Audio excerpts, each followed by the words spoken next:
Good afternoon, everyone, and welcome to today's webinar hosted by CRN in partnership with Microsoft. My name is Victoria Pavlova, and I'm the editor of CRN UK, and I'm excited to be your host for today's discussion on Copilot, AI PCs, and the channel achieving long-term ROI from AI adoption. Today, we're going to focus on a key opportunity that is poised to reshape channel dynamics, AI-enabled devices. From Microsoft's Surface range to a new generation of hardware powered by artificial intelligence, these devices are not only transforming user experiences, but they also offer incredible potential for channel partners to build lasting, profitable service and solution propositions around them. For partners, it's no longer just about reselling hardware. It's also about understanding how AI enhances that hardware and how you can use it to create new service models.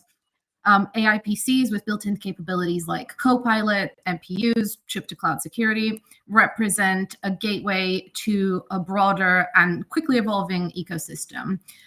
These devices can create a foundation for more intelligent, efficient, and secure operations for your customers. But the key question is, how can you build a service offering around this to deliver value and ensure long-term return on investment? So without further ado, our expert panelists today are Raj Shi, Surface AI PC Strategy Lead at Microsoft, and Alex Smith, Surface Channel Director, also at Microsoft. And they will share their insights on how channel partners can leverage the technology to create a strong service and solution proposition. Raj, I'm going to give you the floor for a quick introduction first. Welcome. Thanks, Victoria. Good afternoon, everyone. So I'm Raj Shi, and I lead the Surface AI PC technical strategy. So I work with our incredible partners in the UK and really help build their Surface technical journey, and more importantly, really work closely with them around Surface AI PCs and Copilot Plus PCs. Fantastic. And Alex?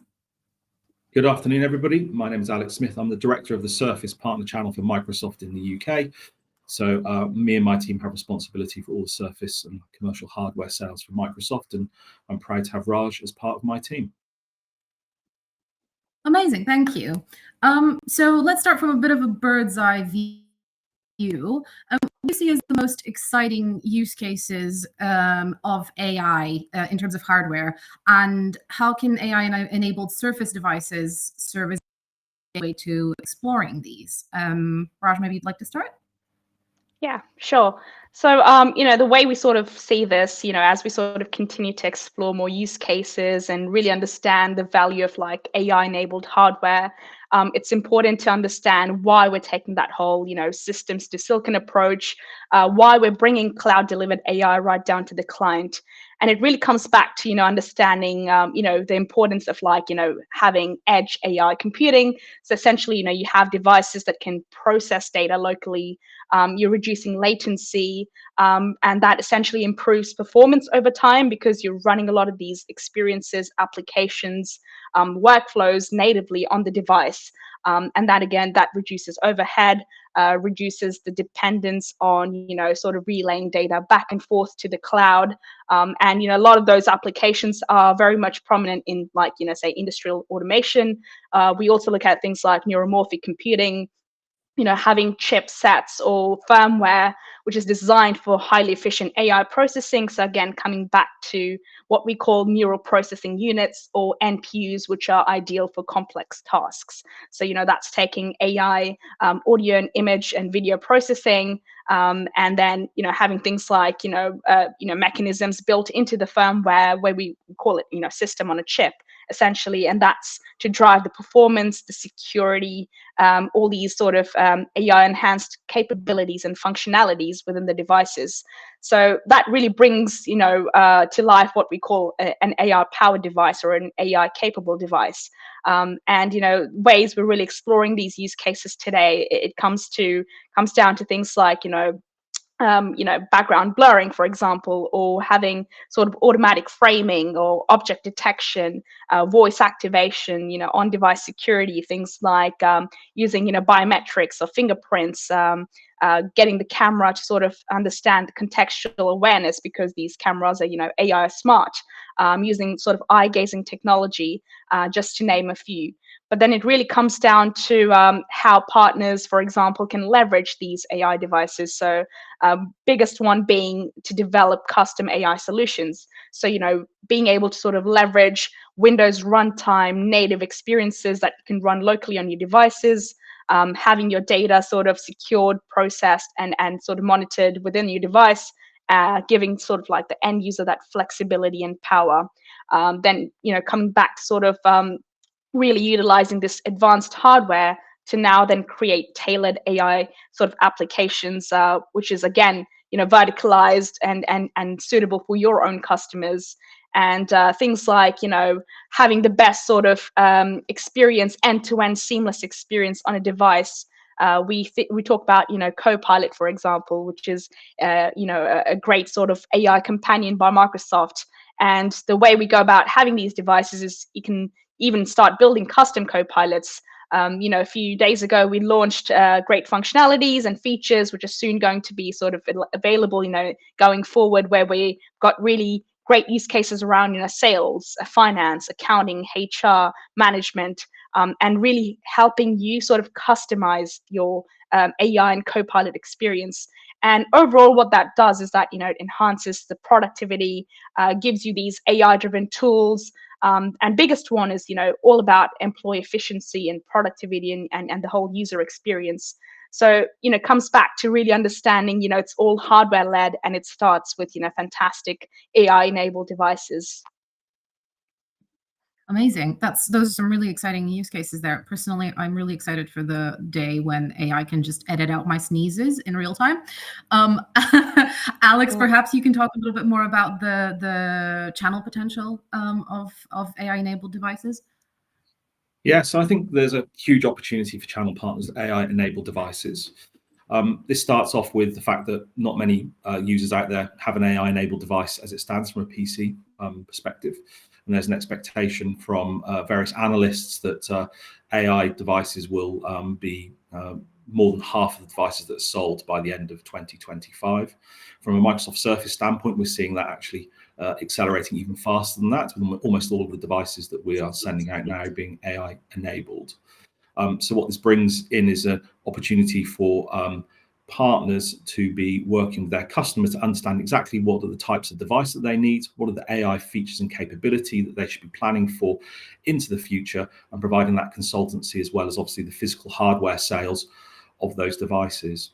We're seeing, the lifespan of devices, it continues to extend, to 3 or 4 years. So customers who are looking to purchase devices today, thinking about their future with AI and planning the right type of devices to meet their needs. And I think that's a really powerful opportunity for partners to be consulting with their customers and helping them think about what their future AI strategy could be or should be, and how they are planning with their device purchases for the future as well. And then at the same time, I think there's a great opportunity for partners that are perhaps more into the cloud services type business, working with Microsoft Copilot or ChatGPT or other AI providers. Think about how they can pull together their cloud AI offerings, and how hardware and device side AI capabilities can complement that and support their business going forward as well. So lots of opportunity out there for the partners. Fantastic. And we'll delve into that in various points throughout today. But by the way, this very much resonates with what we're hearing from our network, that partners do see huge potential for AI devices. We're also hearing both from partners and from analyst firms that the timeline of adoption is somewhat extended, potentially into end of 2025 or even longer. So I'm interested in hearing, and Alex, maybe you can kind of start off on this. What are some of the challenges that partners and indeed end users may face when trying to understand and adopt and get a return on investment from AI devices? Yeah, I think the starting point is that although Raj went through a number of the really great capabilities of AI and AI-enabled devices, a lot of the technology is quite early in early adoption stage. So customers actually are unaware about perhaps some of the features and the capabilities that they're looking for with AI devices. And so there's this sort of mindset at the moment, which is, what do I need to do? What do I need to change? And why should I be thinking about AI-enabled devices? And so there is a real risk that partners and customers will continue to offer devices without neural processing units, and effectively that's a big risk for customers, because they'll be cut out from this AI and hardware, AI-enabled hardware opportunity inside their own organizations, right? So that's where the key challenge is, and I think that needs really good partners to be understanding what the opportunity is for customers, and be able to have very open and honest conversations about how they should be thinking and planning their IT infrastructure into the future. Can you remind me the question again, please, Victoria? The challenges towards adoption, and maybe some of the ways that partners can overcome these. Yeah, so I think the challenge is actually having the conversations with the customers, and that'll be the way to move forward. I also see inside partner organizations that I work with, is that the hardware teams work in a very siloed division, away from their cloud and software development sort of sides of their businesses. And so we typically see, from a Microsoft standpoint, the cloud sales team going and talking about AI and Copilot, but that's never actually brought into a hardware conversation. So I think one of the challenges that partners need to overcome is how they actually bridge the silos inside their organizations. So they're out there selling a holistic solution and holistic offering to their end customers. From a customer standpoint, it's all really about, why do I need this? And that needs great salesmanship from the partners to explain what the value-added benefits of AI will be for the organizations that they're working with, how they can save customers time and money with AI, and bring that back to that value-added sale and conversation. That's fantastic. So really becoming a trusted partner. Raj, what are some of your thoughts on the obstacles that partners and indeed kind of end user businesses might face in adoption, and some of the ways to overcome those? Yeah, no, completely agree with Alex. And, definitely, AI adoption can be a rocky road for businesses. And when it comes to really understanding, the foundation, and how do you sort of have the right building blocks before you can truly adopt and realize the value of AI, I think a lot of it also comes back to, integrating sort of high quality data. It comes back to the workflows, who are your users? What are they trying to do? What's the data they're working with? And it's really important to have high quality data, really maintaining data quality and data security, getting rid of obviously all these data silos, having the right sort of, I think, regulatory sort of compliance and protocols and policies in place to see who can do what or who can view what. And it really comes back to sort of, navigating complex regulations and even ethical considerations, as, organizations do have that fear of the unknown. If I sort of offload some of these workflows to AI decision making, or do I sort of let AI view this data, or, what am I sort of losing control of? And, these are kind of, everyday sort of fears of the end users. So to navigate that as well, it's comes back to, driving, I think, regularly driving the right kind of change management and user adoption practices, right? So it comes back to, again, understanding, well, how do you upskill your employees? How do you have the right sort of in-house AI expertise, so that you can truly convince stakeholders to trust these, AI-led or AI-capable systems and devices? Absolutely. It's an effort from the ground up, often for these organizations, but a worthwhile one by the sound of it. Before we delve into the security aspects, which I feel like is going to be quite a pithy discussion, I'd just like to remind everyone watching that you can submit your questions using the questions tab, which should be to the right-hand side of your screens, and we will take questions at the end. Right, so let's talk security. One of the points that we keep hearing about AI devices is that they can offer really enhanced security in various ways. So Raj, maybe you can start on this one. How does it work? How does AI-powered hardware enhance, or how can it enhance the security posture of an operation? And specifically with the surface range, how does that play a role? Yeah, sure. So I think it really comes down to sort of, understanding, well, you've got, AI powered hardware now. We've got sort of security built right through, at different layers. We've got security built into the firmware, the hardware, in the applications, in the software that we're running on those devices. So, where AI really kicks in is the whole, advanced threat detection. It's the real-time response.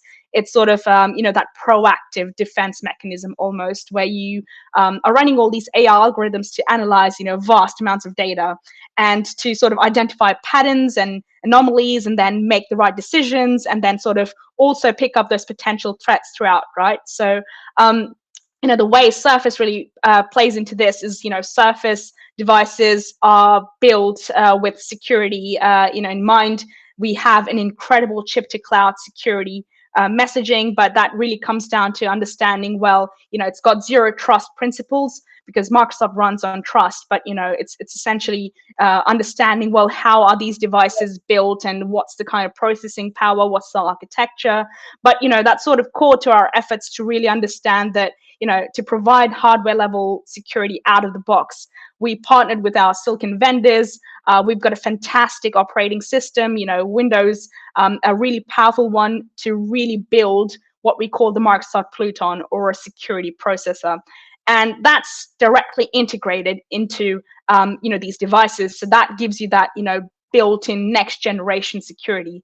And, what does it really do? Well, as opposed to sort of buying additional security licenses or having all these things bolted on, we think about security built in. So Pluton, for example, reduces the attack surface. We're talking about, having a direct sort of communication channel between, say, the CPU and the security processors. So it's almost like a secure platform on which, Microsoft can potentially protect and detect, these credentials, user identities, encryption keys, and so much more. So that goes to, again, showcase, the power of Surface devices, because, we've got things like what we call device firmware configuration interface, or DFCI, and that's enabled by Surface. It pretty much provides almost like an ultimate remote management and configuration of firmware and hardware on our devices. So that's configured in our Microsoft Intune to manage endpoint devices.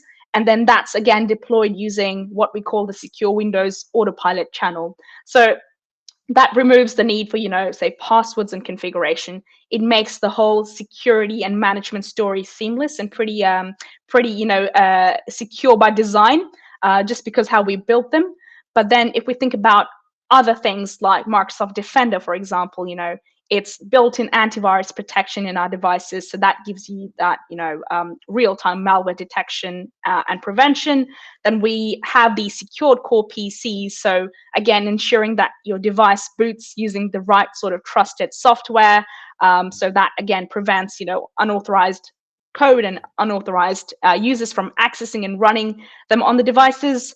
We've got incredible Windows Hello, which allows for biometric authentication. So, think about like facial recognition or fingerprint scanning to log into the devices.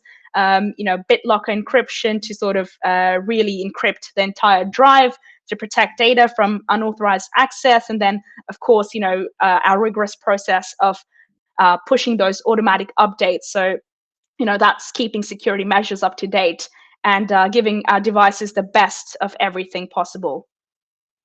That's fantastic. It sounds like it certainly makes CISO's job easier, especially in a distributed environment in which a lot of us work now. So those are some of the technical aspects. Alex, I'd be interested to hear how partners can communicate those to their clients, to their end users, and really what this enhanced security that Surface devices offer means for partners. Yeah, well, look, every customer is concerned about security. So having enhanced security makes it very simple and straightforward for partners to go and, I suppose, bring customers on board and get out there and sell devices, really. So Raj went through all of the features and capability from the chip to cloud security.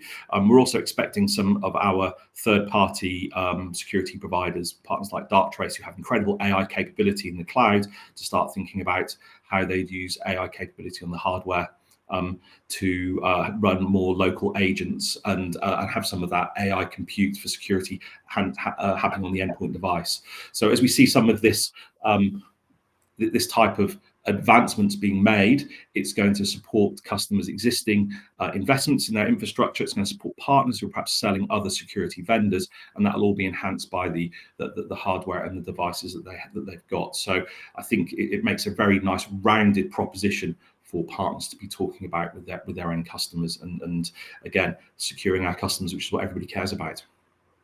Of course.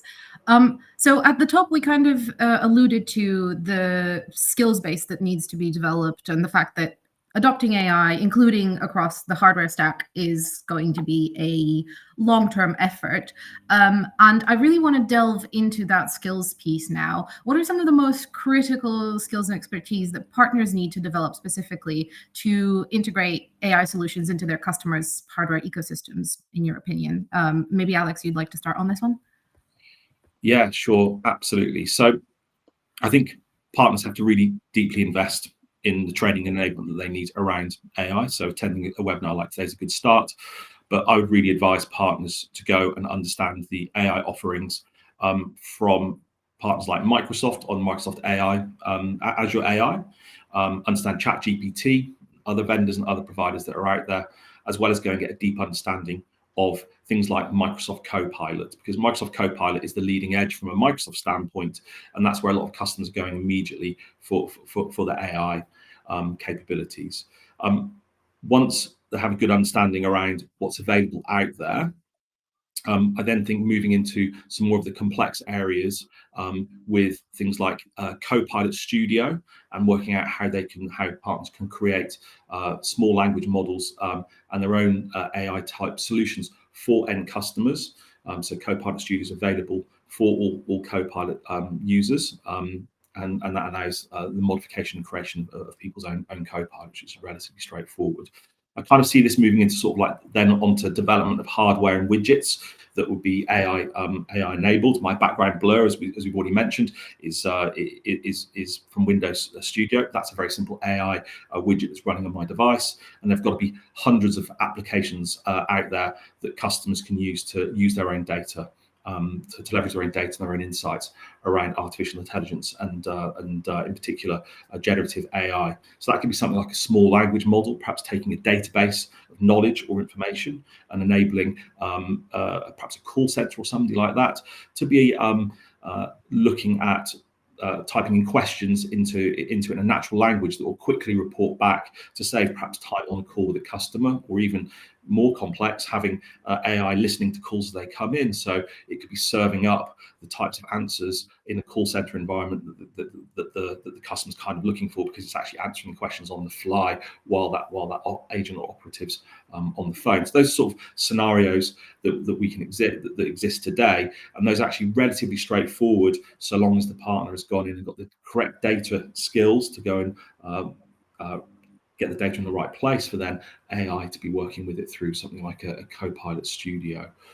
So yeah, that's where I kind of see where it's going, and I think it's up to partners to get that basis in the cloud and the AI there, and then work out how that can then be translated into a hardware AI solution. That's really interesting. And in fact, we do see partners even now have either been working on that cloud skills base for some time, or are already starting to build out those AI skills. Raj, more broadly, what do you think the skills need, and indeed the opportunity is, to kind of build out that skills base within organizations around the Surface range? Yeah, Alex mentioned some really fantastic ways of how partners can leverage what we have today. Basically all those powerful capabilities that are, available today on Surface devices. But more importantly, how can partners go about sort of customizing and, basically building out, tailored AI solutions for their own customers? And it really comes back to, again, understanding, the data, right? The data you're working with, the algorithms, the kind of, customization, or to what extent you would like to customize. For example, there are already great sort of third-party apps great systems you might want to integrate into your existing line of business applications, for example. But if you really want to, build something from scratch, what are the sort of building blocks, right? So it comes back to, again, understanding, well, all these kind of intelligent automation or intelligent sort of AI solutions, whether they are bots or sort of service agents, or, sort of, again, coming back to Windows local runtime applications and experiences, so you can leverage fantastic platforms and tools provided by Microsoft. For example, Visual Studio Code has a lot of the great open source libraries and APIs, and we're giving engineers and developers a lot of that great capability, because these are free to access. They're almost plug and play experiences. We've got the Copilot Studio, again, a fantastic platform to go around building your own customized AI workflows and applications. So we've almost given you a skeleton, and you sort of build on top of it. And then also coming back to say, the kind of ways you can really extend these co-pilots is also really interesting, because you've got co-pilots within the apps, but then if you say wish to develop an app or some kind of an AI functionality into your app, then you can leverage these open AI frameworks or all these libraries provided by Microsoft, and we're very transparent in the resources that we provide, right? So coming back to really understanding what you want to build, what kind of intelligent automation or workflow you want to kick off, what's the AI built into your solution really trying to do, and it comes back to, again, the users and their experience that you're driving. So Surface is fantastic because it's a device. It's almost like a one-stop shop for all things built by Microsoft for Microsoft. So it gives you all these seamless end-to-end experiences. So everything you build can be easily tested on these devices, and again, these devices are very customizable and extendable. So taking the best of Microsoft and really helping you leverage our entire sort of stack to go about building the right solutions for your customers. Fantastic. A great entry point into the ecosystem, or indeed an addition to the ecosystem. Great. I was hoping that we can talk here about that ever elusive ROI, that value creation, and specifically, how can partners leverage AI services and hardware solutions to create more value for customers across specific verticals? So I'm thinking here about healthcare, education, manufacturing as some of the key ones that we hear about. Who would like to take this one? Maybe Alex, you'd like to start? Yeah, sure. So I think there's an incredible opportunity, and verticalization of AI is really where partners can support customers in the right way and drive innovation to the next level. So let's take, for example, perhaps manufacturing. Manufacturing is a really good example where you'll need to have AI working in hardware, because you might not have an internet connection, or the internet connection might get broken in a production line or something like that.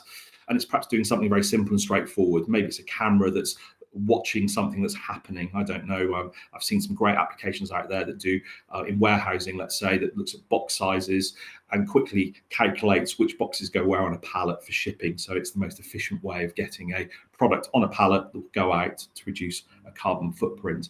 Now, that's a sort of fantastic type of solution. It's relatively straightforward and useful in manufacturing, that could actually be running as a on an endpoint device, perhaps connected to a forklift truck or something like that, where it could be used on a daily basis. So having these really nice solutions and offerings that can drive real ROI from a cost saving from shipping less pallets out, let's say, from a manufacturing example, to the positive benefits around saving carbon by having a full pallet, full lorry going out at the right time.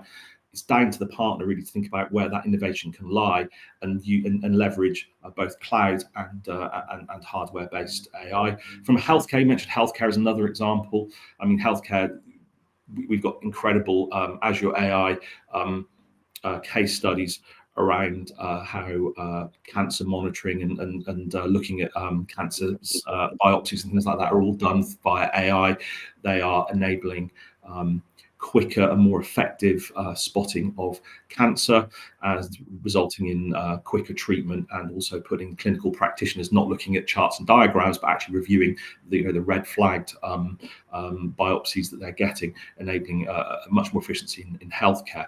And that type of AI scenario can continue to move on across different areas of healthcare and business. So that's where I kind of see it going. Lots of opportunities out there, but I think it requires thoughtfulness and creativity from the partners themselves, and to be working in close union with their customers to understand, where could we be innovating, and how do you bring this paradigm shift of AI in the cloud and AI on the hardware device together to enable it to be this always on fabulous AI experience and capability. Raj, is there anything else that you would like to add? I think it really comes back to, I think, the data piece, right? I think the more data that your AI can analyze, the better it will learn. That will really drive, efficient and relevant decision making. Really also focuses on predictions and demand. For example, manufacturing. If it's something you're doing, like to say optimize supply chain logistics, or you're working around quality control, what are the kind of defects or the patterns that the data can really highlight, and essentially then you'll be able to sort of reduce cost and sort of improve efficiencies, whether that's healthcare again, all those telehealth solutions or telemedicine. How can you have these AI powered chatbots or virtual assistants who can provide the support, or how can you sort of visualize and analyze patient data to predict diseases or diagnose the patients better, because now you've got somewhat of a personalized treatment plan. Education again is a really prominent one, because AI can help sort of tailor educational content, really sort of adapt to the learning pace and style of students. That again sort of comes back to improving engagement and improving student learning outcomes. So whether you sort of have like a virtual tutor, or somewhat of an automatic grading system, or even building out really fun, nice automated sort of learning sessions within your, say, learning management system. So it's understanding how you can take snippets of AI and build it into the workflow. So, predictive analytics or data, or somewhat of an intelligent automation piece. And essentially you're driving, great sort of powerful, efficient processes throughout. That's fantastic. Some really, really powerful applications there. And it really spotlights the edge and the opportunity that partners with deep industry expertise across verticals can have with these devices. Great.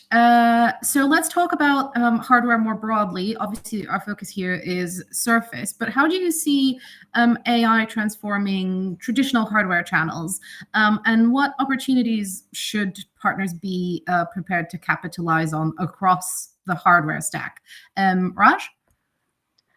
So I think it's a lot about understanding the convergence between hardware and cloud channels, and as more channel partners start innovating and adapting to sort of AI-based solutions, and that will then go on to open up new revenue streams and provide greater value to their customers.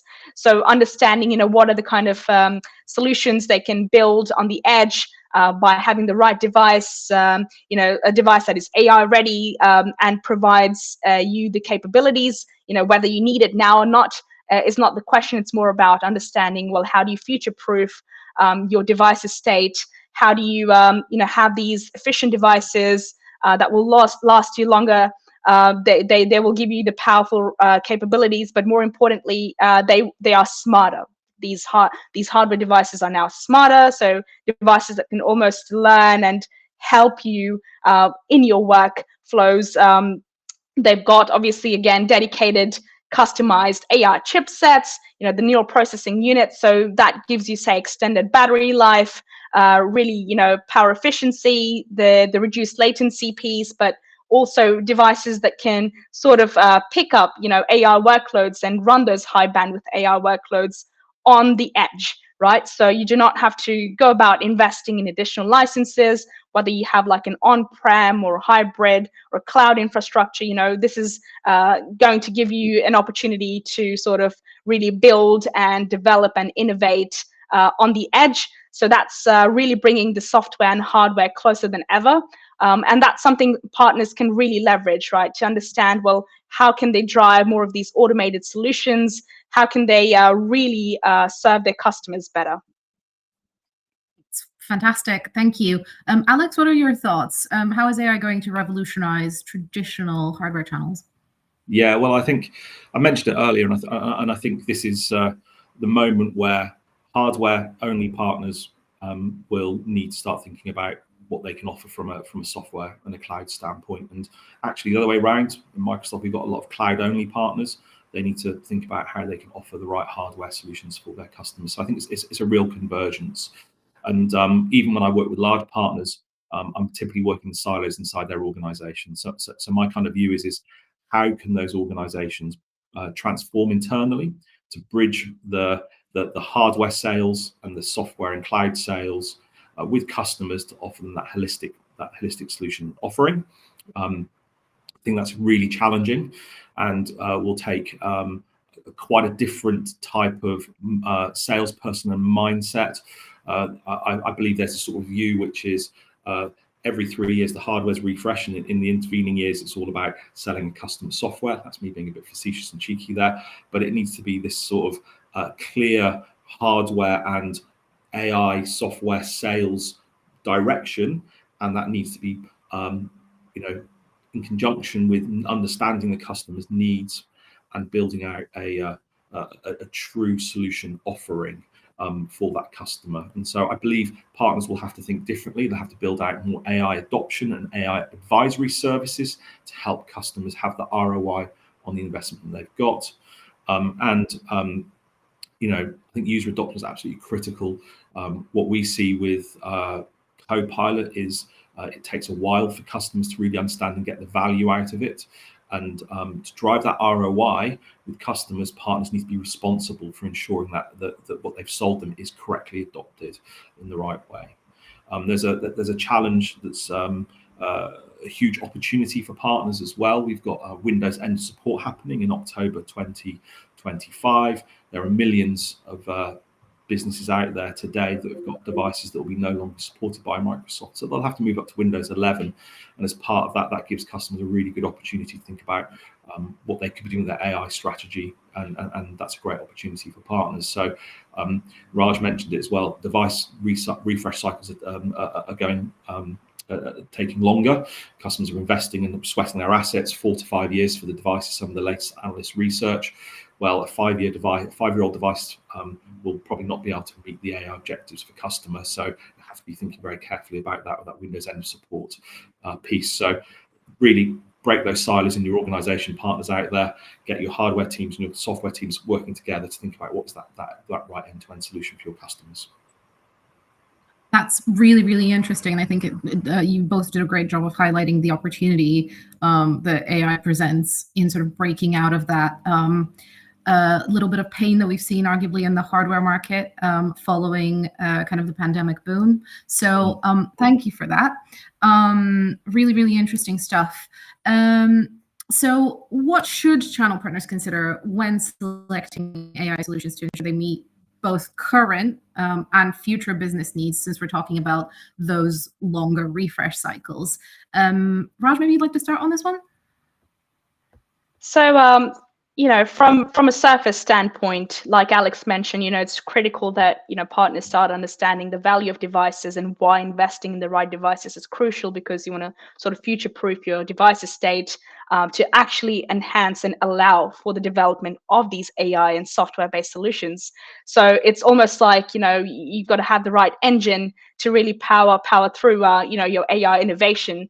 And, that comes back to having the right devices, but also importantly, the right operating system. For example, that massive opportunity to upgrade to Windows 11, given the Windows 10 end of support coming up soon. How can partners really drive the whole adoption piece, but having somewhat of an advisory service or some kind of consulting services to help your end users understand, got these existing systems, these strategies, these technologies, these platforms, but what does the end user really need? So that comes back to the whole process of tailoring the right sort of solution, and right sort of, I guess, bespoke AI solution, and then you can verticalize it as needed. But that again is important to understand that, as we're sort of looking at these refresh cycles, the price points of different devices, and different devices have different capabilities. But end of the day, Surface devices bring innovation on the edge, and really drive those new, innovative, and really powerful use cases when it comes to AI and hardware. So it's looking at not just future proofing your device estate, but it's really looking at the potential that these devices can really drive going forward. So that's how I perceive it.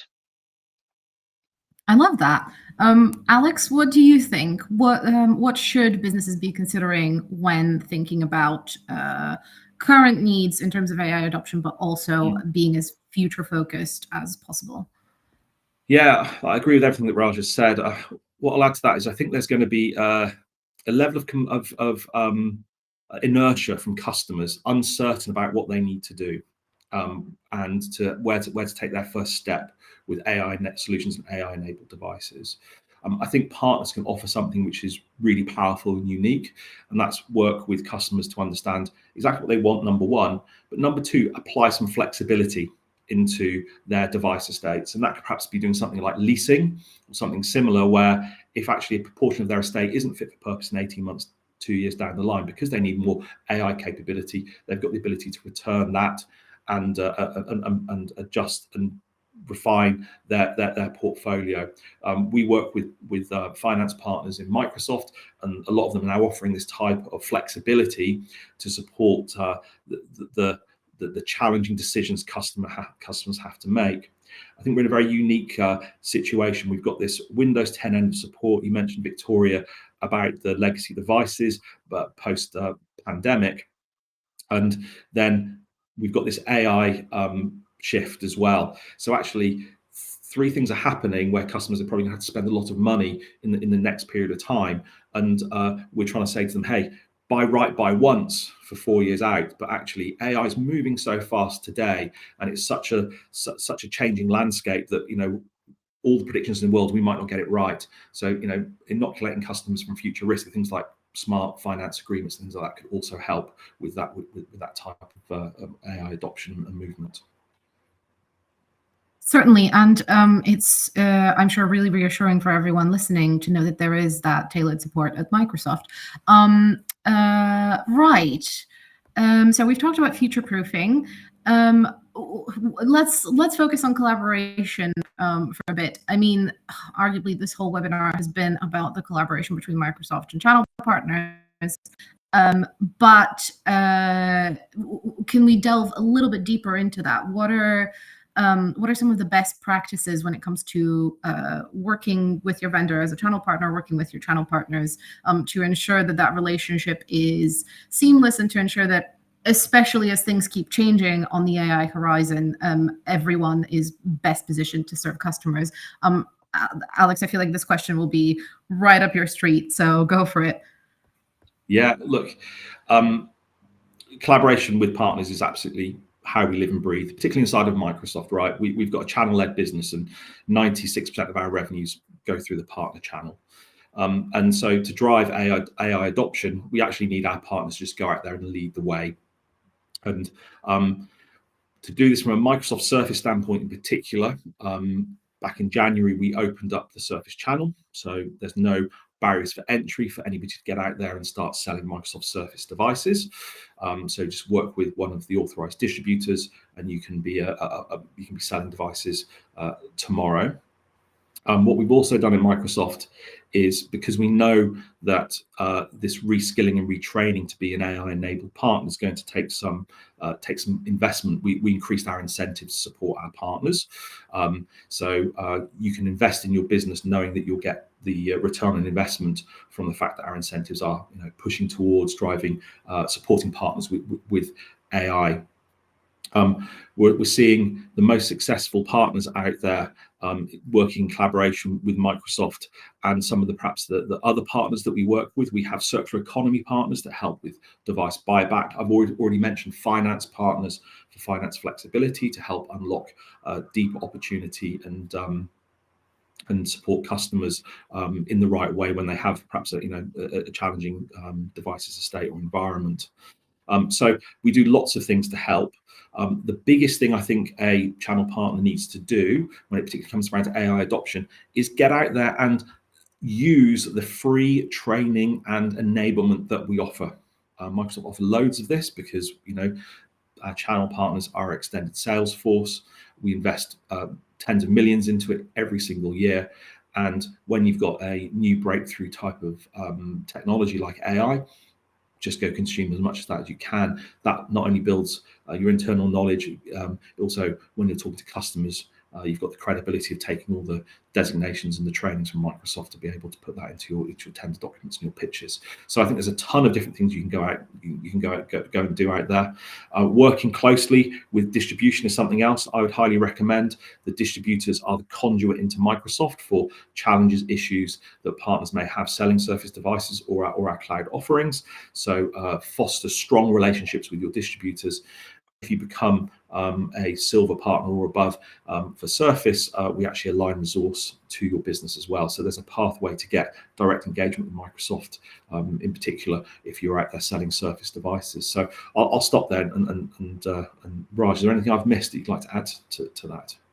No, that's brilliant, Alex. I think just a quick one on enablement. I think it's really powerful to let partners sort of make the most of our resources and our platforms and the great kind of training material we have, not just for technical teams but sales teams, adoption teams, really helping partners understand the product inside out. We've got incredible platforms and a lot of open source free resources to use today, so you don't have to reinvent the wheel. Take what we've got and use it today, use it for your customers and as you see fit. Fantastic. Work with your vendor as closely as possible and also keep close to your friendly neighborhood disty. I think that's a solid takeaway from that. Right. Okay. And I also wanted to delve finally, before we go into audience questions, into a little bit of the medium term, maybe not exactly long term vision for the AI transition. So how do you envisage AI driven innovations in hardware reshaping the partner landscape in the next 3 to 5 years, and what trends should partners watch out for? Raj, I'm going to throw this one to you first and then to Alex.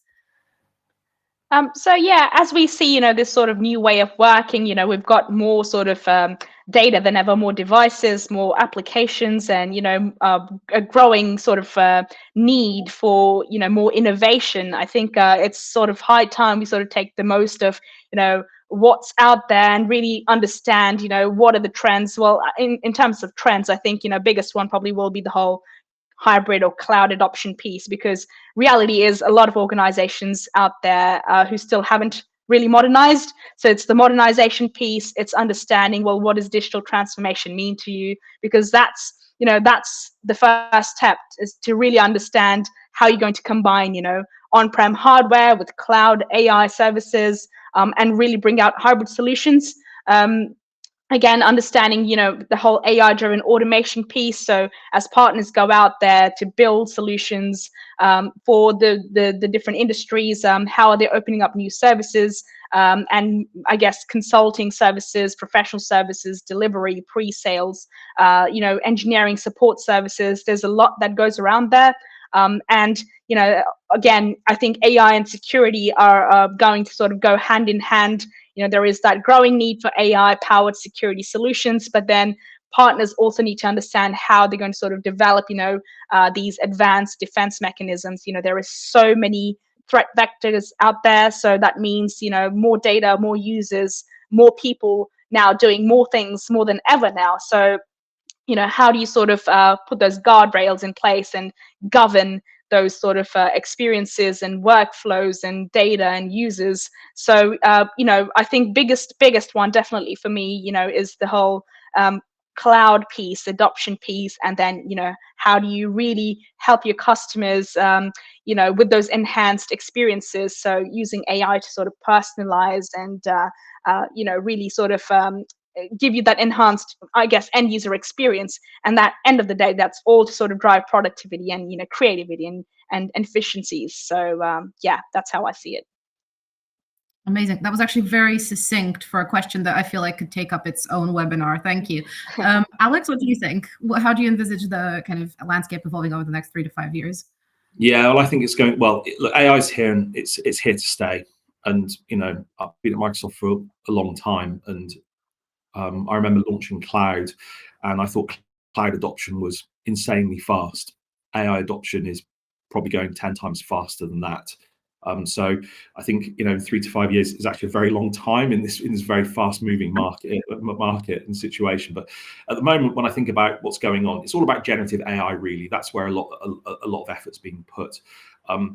I think the concept of neural AI or thinking and decision making AI of humans is probably what we're looking out to be in 3 to 5 years. So more predictive analysis, surfacing and suggesting decisions that users should be making, perhaps even Copilot to the next level and understanding how I work and would start writing emails on my behalf and get them ready so I can just press send versus drafting it based on my prompt. It kind of is one step ahead because it kind of knows which emails are important and which ones I want to respond to, and knows how to respond to that. So I think that could be where the future goes. And as I think as AI takes off, more and more we'll feel more comfortable, and we will quickly adopt some of these medium to longer term, perhaps a little bit more sci-fi type AI experiences that are out there. Now, that's just me. I'm not saying anything's going to happen. I'm just predicting the future in the way I'm saying this. So there's no commitment from Microsoft around this at all. But I feel it's going to be a very interesting few years. And as I've already mentioned, we've all got to stay on top of the training, the enablement, and understand what's going on so we can best get out there and serve our mutual customers. Of course, it's it's actually quite a long-term horizon when you're talking about IT, but I appreciate the blue sky thinking and the vision there. Right, let's take a couple of questions from the questions tab now. So a very straightforward one. How do I get started out if I want to sell Surface hardware? Who would like to go for this one? Yeah, I'll take that one because I'll leave the hard technical ones for Raj. This is straightforward. I think I've already mentioned it, but look, Microsoft Surface partner channel is open, so you're able to go to one of our authorized distributors. That's Tech Data, Ingram Micro, and West Coast, and you can go and start getting pricing and quotes for Surface devices from them as of today. We actually have a authorized Surface partner program. So once you are comfortable selling Surface, or you can sign up straight away, you can become an authorized partner. And once you're an authorized partner, you're able to start accessing some of the benefits that go with it, such as special pricing for larger orders and things like that.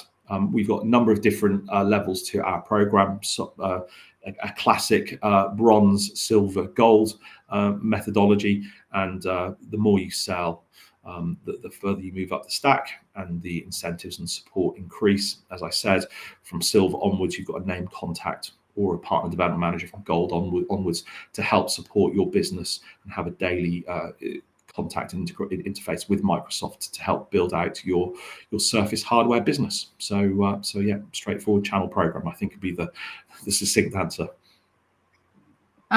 We love a metals-based channel tiering system. It does help to keep things clear. Right. Another one from the questions tab. How can I work with Microsoft to help my team feel more comfortable talking about and selling AI PCs today? I'm going to defer that one to Raj, if that's okay, Raj. Yeah. So I think the best way is to get started. Obviously work closely, like Alex mentioned, with our distributor partners and working with us, but then more importantly with Alex and his team. So coming coming to, I think, understanding the AI PCs, the capabilities, and what it can do for you and your businesses and your customers, definitely please get in touch with me. I work very closely with our engineering teams, with our product teams, with our technical pre-sales teams. So we've got incredible, competent teams across the board, and we come in at different stages of the cycle. And we can definitely help you understand the USPs and the value of these PCs and what they can do. But then also, when it comes to sort of implementation and really sort of development and sort of driving those customer POCs, we've got incredible resources. But also we work with our silicon partners. So we've got great partnership with Qualcomm and Intel. So when it comes to real sort of specific requests around PCs, around the firmware, the processors, we've got that kind of partnership and support as well. So so I think we've got a great sort of support network, and Right, fantastic, thank you. And the final question, I think, is actually incredibly relevant for a growing number of businesses thinking about AI, but especially when it comes to devices. How should we talk about AI alongside circular economy and sustainability priorities that our customers have? Another one that could probably be its own webinar, but in as succinct a manner as you can manage. Alex? Yeah, well, I think one of the absolute great benefits of an AI-enabled device is actually its power consumption is incredibly improved. So when you think about it right now, if you're going to do a query in AI and that goes out to the cloud, that's going to some data center. So you've got the transmission of the data up and down from the cloud, but also they're very high power, high intensity, power hungry servers. When you're thinking about AI actually happening on the endpoint device, that's typically quite a low powered 5-watt sort of NPU that's throwing out 40 trillion tops per second. So actually that's a great energy saving and power saving for the customer, as well as being a lot more impactful from a sustainability standpoint, from a CO2 generation for that power generation. It also means we're seeing really extended and incredible battery lives on this new range of NPU enabled devices, which not only saves customers money, again supports sustainability from a power standpoint.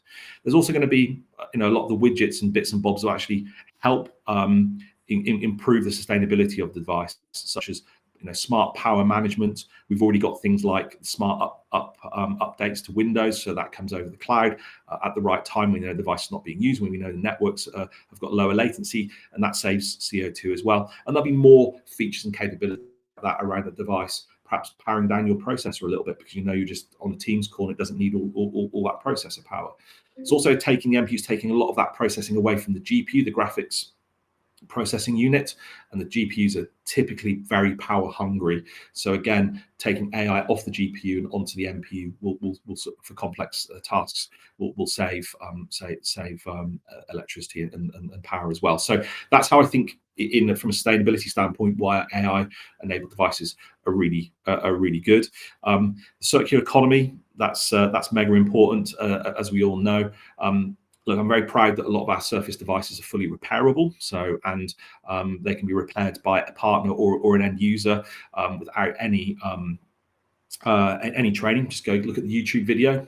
You don't validate your warranty, crack on, go repair your device, which is a really good thing. So we can keep those devices running longer for the customers. But from a circular economy standpoint, this is why I really point back at the partner channel. When it gets to end of life of devices, we need our partners working really closely with great circular economy partners to make sure those devices are ethically recycled in the right way. The customers deriving value from those devices as well, to help perhaps reinvest back into their hardware infrastructure or their AI infrastructure, and we ensure that the devices are going back to manufacturers to be reused. Right? For Microsoft, I'm very proud in our data center, for example, every single server that's in our data center is actually on site, converted back to raw minerals, and then sent back to our manufacturers to remanufacture. That's how we're doing it. I know there are amazing partners out there who have incredible circular economy offerings, But if you don't have that, there are also brilliant partners available to work with to support you with your circular economy. We work with a company called N2S, and they're really powerful and help us with driving the circular economy message for our partners and customers. I think that probably is a good answer. It's a solid answer. Raj, do you have anything to add? Maybe just a couple of things from a technical standpoint. Surface devices, especially the new AR PCs, are powered by the incredible Windows 11. So Windows as an operating system is carbon aware. So now we're pushing updates. We're smarter with we're smarter and more energy efficient with when and how we update our software. Also, partners can leverage incredible tools and portals and dashboards like the Surface Management Portal or the IT toolkits, which basically will give you a single pane of glass to manage and monitor, the carbon emissions of your Surface estate, right? So getting a view of all the devices in your organization, obviously basically the CO2 emissions, but more importantly, we're very transparent with the data and basically giving you an idea of exactly what you can use. So like emissions calculator, for example, is a great tool to understand, the whole process of how we're driving, sustainable practices with our devices in the way they're, built to basically, when you're running them long term. And, I think it's really interesting to understand as well how we've gone about making our devices more repairable than ever, because now, you can, with a basic set of, screwdrivers and, the right toolkits, you can flip open your device, unscrew them, open it up, and completely just with the quick, easy QR code, now customers can, like Alex said, customers can now repair these devices, and that, warranty is not affected. So it's really powerful how much power and flexibility we've given to the end user now to start looking at repairing devices, replacing components, and doing all those great stuff. That's fantastic. Thank you. A very neat summary. I like that you both highlighted the right to, or the repairability of devices as well, because as I'm sure we all know, the EU Right to Repair Directive came into force this year and is set to become part of the member states' national law next year. So it becomes not just a sort of nice to have eco-friendly concern, but also a regulatory one. So with that, I think that's a great point to conclude on. Thank you both for joining me, and thank you for your insights and for your time. And thanks to everyone watching this. I hope this was valuable. Have a great rest of your day.